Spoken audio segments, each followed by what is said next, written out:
Starting from A time పడుకుంటాం, ఎన్నింటికి లేస్తాం, డైలీ హ్యాబిట్స్ ఏంటి, ఇది చాలా చాలా అవసరం. మనకు అనిపించవచ్చు అమ్మ నాన్న ఊకే గొడవ పెడుతున్నారు. నన్ను మా అమ్మ బాగా కొట్టేది లేదు, చాలా అల్లరు నేను చిన్నప్పుడు. నేను అనుకున్నాను ఊకే ఎందుకు కొడుతుంది, ఏం పని లేదా అనుకున్నాను. కానీ ఈరోజు నేను ఇంత డిసిప్లిన్ ఉన్నానంటే ఆ కారణం ఆనాడు వేసిన ఫౌండేషన్.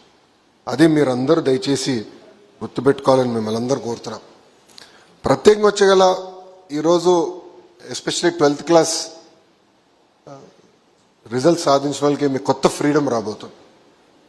కాలేజీకి వెళ్ళిపోతున్నాం, అది కంప్లీట్లీ డిఫరెంట్ ప్రపంచం. ఒక్కసారి కానీ క్యారెక్టర్ పోయినా, ఒక్కసారి కానీ మనం డ్రగ్స్ కానీ అన్ని అలవాటు చేసుకున్నా మన జీవితం కాదు, తల్లిదండ్రుల జీవితాలు పాడవుతాయి. మనందరికన్నా ఎక్కువ ఇబ్బంది పడేది తల్లిదండ్రులు. మనం మన జీవితంలో చేసిన ఒక్క పొరపాటు వల్ల సమాజంలో వాళ్ళు తలదించుకునే పరిస్థితి వస్తుంది. ఇది మనం అందరం గుర్తుపెట్టుకోవాలి. మన తల్లిదండ్రులు ఎప్పుడు గర్వపడే విధంగా మనం ప్రవర్తించాలి. డ్రగ్స్ వద్దు బ్రో అన్న క్యాంపెయిన్ మేము ప్రారంభించాం. ఎందుకు ప్రారంభించానంటే డ్రగ్స్ వల్ల ఎలా కుటుంబాలు నాశనం అవుతున్నాయి అనేది నా యువగలం పాదయాత్రలో నేను కల్లారా చూసా. చంద్రగిరి నియోజకవర్గం చిత్తూరు జిల్లాలో ఉంది. అక్కడ పాదయాత్ర చేస్తుంటే మధ్యాహ్నం లంచ్కి బ్రేక్ అయ్యాం, మహిళలతో మీటింగ్ పెట్టుకున్నాం. ఆ మీటింగ్ అయినా ఒక తల్లి వచ్చింది. ఆమె చెప్పింది ఆమె ముగ్గురు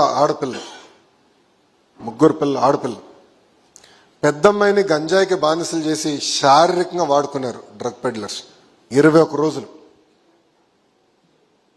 ఆమె అనింది మీరు నాకు డబ్బులు ఇవ్వదు ఏమివ్వదు, సిఎంసి వెల్లూరుకి ఫోన్ చేసి డి అడిక్షన్కి కొంచెం వెసులుబాటు కల్పించండి, లేదంటే మా పెద్ద పాపని చంపుతాను, అప్పుడన్నా మా ఇద్దరు పిల్లలు బాగుపడతారు కదా, పాడవరు కదా.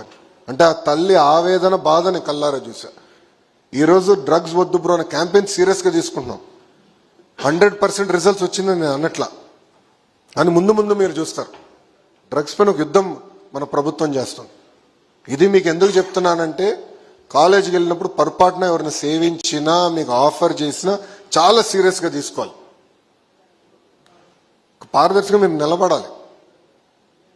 క్షణిక ఏదో బాగుంటుంది, మత్తు బాగుంటుంది అనుకునే తప్పుగానే చేస్తే ఇబ్బంది పడేది మనమే కాదు, మన తల్లిదండ్రులని మీరందరూ దయచేసి గుర్తుపెట్టుకోమని కోరుతున్నాను. ఫ్రీడమ్ అనేది డబుల్ ఎడ్జ్ స్వర్డ్. మంచి ఉంటుంది, చెడు ఉంటుంది. మనం తెలుసుకోవాలి, నేర్చుకోవాలి. ఈరోజు మీరు ఈ స్థాయికి వచ్చారంటే మీకున్న పట్టుదల, డిసిప్లిన్ వల్ల వచ్చారు. ఇది ముందు కొనసాగించాలి. ఇప్పుడే కాదు, రాబోయే రోజుల్లో కూడా మంచి మార్క్స్ తెచ్చుకుని మొత్తం ఆంధ్ర రాష్ట్రమే కాదు భారత్